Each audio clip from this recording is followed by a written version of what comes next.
കേരള സംസ്ഥാനത്തിന്റെ പേര് ഇംഗ്ലീഷിലും ഔദ്യോഗിക രേഖകളിലും കേരളം എന്ന് പുനർനാമകരണം ചെയ്യാനുള്ള പ്രമേയത്തിന് കേന്ദ്രമന്ത്രിസഭ അംഗീകാരം നൽകി. ഇപ്പോൾ അത് ലോക്സഭയും പാസാക്കിയിരിക്കുകയാണ്.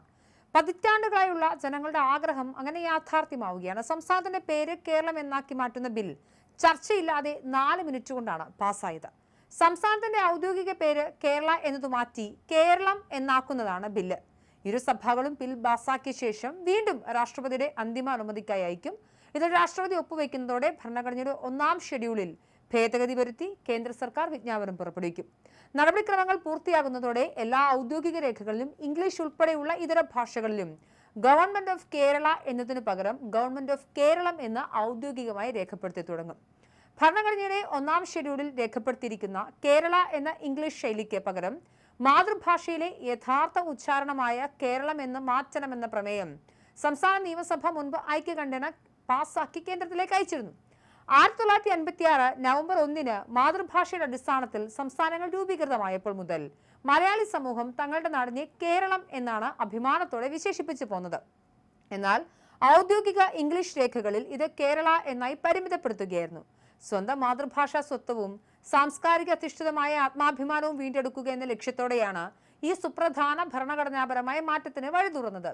ഈ പേരുമാറ്റത്തിന്റെ പശ്ചാത്തലം പരിശോധിക്കുമ്പോൾ നൂറ്റാണ്ടുകൾ പഴക്കമുള്ള ചരിത്രപരമായ സാക്ഷ്യങ്ങളും വൈവിധ്യമാർന്ന നാടോടി കഥകളും ഒക്കെ നമുക്ക് കാണാൻ സാധിക്കും.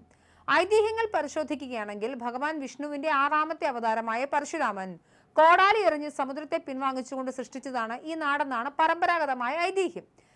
കേർ എന്ന് വെച്ചാൽ ജലമെന്നും ആലം എന്നാൽ കരയെന്നും അർത്ഥം വരുന്ന പദങ്ങൾ ചേർന്നാണ് കേരളം രൂപപ്പെട്ടതെന്നൊരു വിശ്വാസവും ഇതിലൂടെ നിലനിൽക്കുന്നുണ്ട്.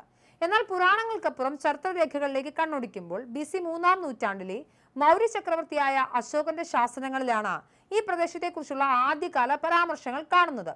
അശോകന്റെ കൽപ്പിളർപ്പുകളിൽ കേരളപുത്രൻ അഥവാ കേരളത്തിന്റെ ഭരണാധികാരി എന്ന് വ്യക്തമായി രേഖപ്പെടുത്തിയിട്ടുണ്ടെന്ന് പ്രമുഖ ചരിത്രകാരന്മാർ പറയുന്നു. ദക്ഷിണേന്ത്യ ഭരിച്ചിരുന്ന പുരാതന രാജവംശമായ ചേര സാമ്രാജ്യവുമായി ബന്ധപ്പെടുത്തിയാണ് ഭൂരിഭാഗം ചരിത്രകാരന്മാരും ഈ പദത്തിന്റെ ഭാഷാപരമായ വികാസത്തെ നിരീക്ഷിക്കുന്നത്. ചേര ഭരണാധികാരികളുടെ ആധിപത്യത്തിലുണ്ടായിരുന്ന പ്രദേശം ചേരളം എന്നറിയപ്പെടുകയും പിന്നീട് ഭാഷാശാസ്ത്രപരമായ ഉച്ചാരണ മാറ്റങ്ങളിലൂടെ അത് കേരളമായി പരിണമിക്കുകയും ചെയ്തുവെന്നാണ് KA നീലകണ്ഠ ശാസ്ത്രിയെ പോലുള്ള ദ്രാവിഡ ചരിത്ര പണ്ഡിതന്മാർ പറയുന്നത്.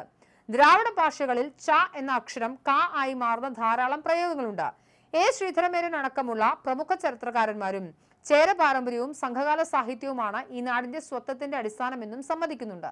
മറ്റൊരു പ്രമുഖമായ ഭൂമിശാസ്ത്രപരമായ വ്യാഖ്യാനം കേരളം എന്നാൽ തെങ്ങും ആലം എന്നാൽ നാടുമായി ചേർന്ന തെങ്ങുകളുടെ നാടെന്ന നിലയ്ക്കാണ് കേരളം എന്ന പേര് വന്നത് എന്നാണ്. വിദേശ സഞ്ചാരികളും അറബ് വ്യാപാരികളും ഇവിടുത്തെ സമൃദ്ധമായ തെങ്ങിൻ തോപ്പുകളെക്കുറിച്ചും പച്ചപ്പിനെക്കുറിച്ചും എഴുതിയ സഞ്ചാരക്കുറിപ്പുകൾ ഈ വാദത്തിന് ജനപ്രിയ സ്വഭാവം നൽകുന്നുണ്ട്.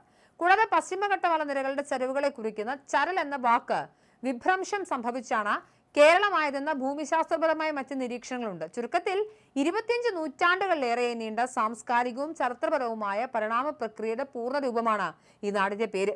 ഇംഗ്ലീഷ് കോളനി വാഴ്ചയുടെയും ഭരണപരമായ അനാസ്ഥയുടെയും ഒക്കെ ഭാഗമായി നമ്മൾ തനതായി വിളിക്കുന്ന കേരളം എന്ന വാക്ക് വികൃതമാക്കപ്പെട്ട് അത് തിരുത്തി അങ്ങനെ ഒരു സാഹചര്യത്തെ മാറ്റിക്കൊണ്ട് ഇപ്പോൾ കേരളയല്ല നമ്മൾ കേരളമാണ് എന്ന് സ്ഥാപനവൽക്കരിക്കുകയാണ്. തങ്ങളുടെ മാതൃഭാഷാ പെരുമയും ചരിത്രപരമായ സ്വത്വവും ഒക്കെ തിരികെ പിടിക്കുകയാണ് ഈ നിർണായക മാറ്റത്തിലൂടെ നമ്മുടെ സംസ്ഥാനം ഇപ്പോൾ ചെയ്തിരിക്കുന്നത്.